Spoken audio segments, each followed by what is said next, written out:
काळजी असती ना तर लोक वाढल्याच्या नंतर तुम्ही बोलला असता. अहो छोटे सरकार आणि इतर लोकांची कामं करून माझ्या अंगात त्राण नाही हो. आणि त्यात 2 नवीन माणसं. पुन्हा बघ दीदी काय म्हणते, घराला जर का माणसं जड झाली ना की समजून जायचं की आपण गृहिणी म्हणून कुठेतरी कमी पडतोय. तुमच्या दीदीला बोलायला काय जात आहे? इथं राबावं तर मला लागतंय ना. अगं पण ऐकून तर घे माझं. हे बघा मला खरंच काय ऐकायचं नाहीये. एकतरी मास्टर बेडरूम जायची वेळ आली आहे. आणि हो मी तुम्हाला आधीच सांगते, वंश आणि अर्जुन दादा इकडे राहायला आले ना तर त्यांना स्पष्टपणे सांगायचं की आम्ही दुसरीकडे नाही राहणार म्हणून. पुन्हा अगं दीदी आणि दाजी एकत्र येण्यापेक्षा महत्वाचं काय आपल्यासाठी? हा तुम्हाला चांगलं वाटतंय, छोट्या सरकारांची मज्जा चालली आहे. पण माझं काय, खरी सजा तर मला मिळते ना. अहो अंग दुखतंय हो माझं काम करून करून. हे बघ माझं ऐक जरा तू, मी तुला सगळ्या कामात मदत करेन, स्वयंपाक भांडी झाडलोट. पण तू दीदी आणि दाजी एकत्र सुरू आहे ना, थोडं ऍडजस्ट कर. आणि धुणं का मी एकटी धू का? अगं त्यासाठी मशीन आहे की आपल्याकडं. मशीन आहे म्हणजे मशीन त्याच्या हाताने कपडे आत घेत नाही किंवा वाळत बी टाकत नाही. बरं बाई त्यात पण मदत करतो तुला, बस झालं तुझं समाधान.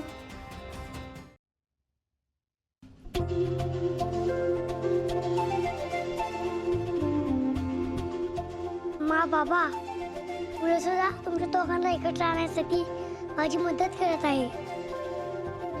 आता तुम्ही सुद्धा मिस्टर युनियनचा एक भाग आहात.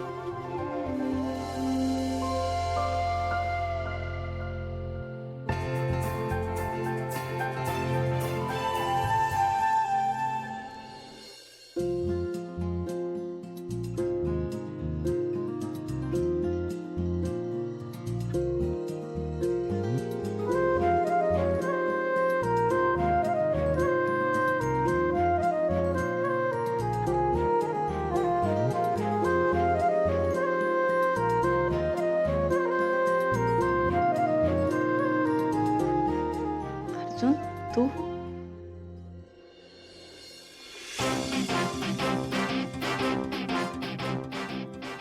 रिश्ते में तो हम तुम्हारे बेटे रखते, नाम है सिम्बा.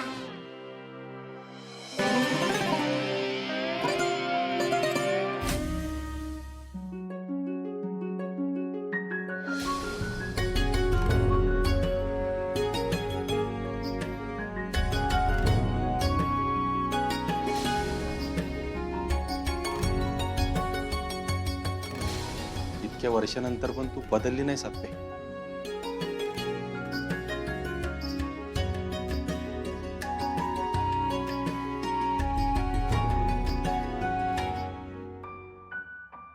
मा हे फ्लावर्स किती छान आहेत. हो ना. कुणी दिले तुला? अरे बाळा मीच आणले. ओके मा. मा केवढी खुश दिसली. तिला आवडलं होतं फुलं ठेवलेली. आता बाबा खाली जातो.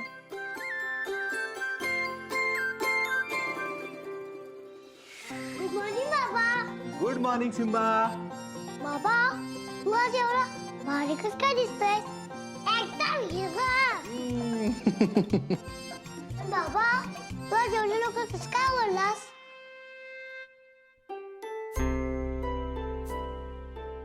अरे सिम्बा, त्याचं काय माहितीये का, मला रोज वर्दी रेडी करण्यासाठी ना लवकर उठायला लागतं. पण आज मी वर्दी रेडी करायला पाठच उठलो, त्यामुळे मग आवरलं लवकर. बस झालं बाबा, आता मी खेळायला जातो. बर. अर्जुन नेमकं काय तुझ्या मनात? हे फुलं का ठेवलीस तू इथे? सॉरी म्हणायचंय म्हणून की? अहो तुम्ही मला एवढ्या गडबडीने बोलून घेतलं, काही काम होतं का? अगं काही नाही, सहजच बोलवलं होतं. आणि एवढं काय झालं तुम्हाला वाईट वाटून घ्यायला? माझ्यापासून का लपवत आहे? आर्या मला माफ कर. माझ्यामुळे तू भाऊजींवर विश्वास ठेवलास, पण मला मनापासून वाटतं ग तूच या घरची सून व्हावीस. हे बघा, तुम्ही आधी रडणं बंद करा. आणि तुम्हाला काहीच एक्सप्लेन करायची गरज नाही. तुम्हाला माझ्या बाबतीत जे काही वाटतं ना ते मला माहिती आहे. मामंजी आणि भाऊजी माझं काहीच ऐकत नाहीत ग. त्यामुळे तुला आमच्यामुळे जो त्रास झाला ना त्याबद्दल खरंच सॉरी. जाऊबाई, अहो आता ही माझीही माणसं आहेत. आणि हे असं माफ कर बोलून तुम्ही मला परक का करताय? किती समजूतदार आहेस ग आर्या तू. तुझा हा समजूतदारपणा भाऊजींना का कळत नाही ना, तेच काही कळत नाही मला. हे बघा, तुम्ही माझं सोडा. अहो मी तर काल आली आहे, पण काल अर्जुन आणि बाबांनी तुमची तरी कदर करायला हवी होती ना. म्हणजे जाऊबाई, अहो तुम्हाला कळत कसं नाहीये? तुला काय म्हणायचे आर्या? स्पष्ट बोल. अहो काल बाबा आणि अर्जुननी अप्पीकडे राहण्याचा निर्णय घेऊन तुम्हाला सुद्धा नाकारलंच ना.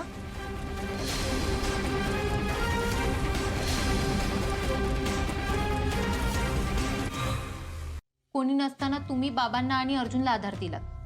अर्जुनला होणाऱ्या प्रत्येक त्रासातनं बाहेर काढण्यासाठी तुम्ही अतोनात प्रयत्न केले, पण तुमच्या शब्दाला त्या दोघांनी काडीचीही किंमत दिली नाही. त्याचं वाईट वाटतंय मला. अरे अर्जा, तुम्ही कुणाला पेपर पाठवले नाही? मग पेपर आले कुठून? मी पाठवले होते ते पेपर. रुपाली काय बोलतेस तू? तुझं तुला कळतंय का? दादा अरे कळतंय का? जेवढी हे पेपर आले ना, एका दिवसात सह्या केल्या होत्या मी अमोलचा विचार न करता. का? रुपाली वहिनींच्या विश्वासा खातर. वा वहिनी. अगं आर्या, भाऊजी बऱ्याच वर्षानंतर भेटतात आहे ना अमोलला. जाऊबाई, अमोलला अर्जुन आत्ता भेटत असेल, पण तुम्ही एकटीने हे घर सांभाळलं ना. घरात दुसरी कुठलीही बाई नसताना मग तुमच्या शब्दावर विचार केला जावा इतकी सुद्धा तुम्हाला किंमत नाही.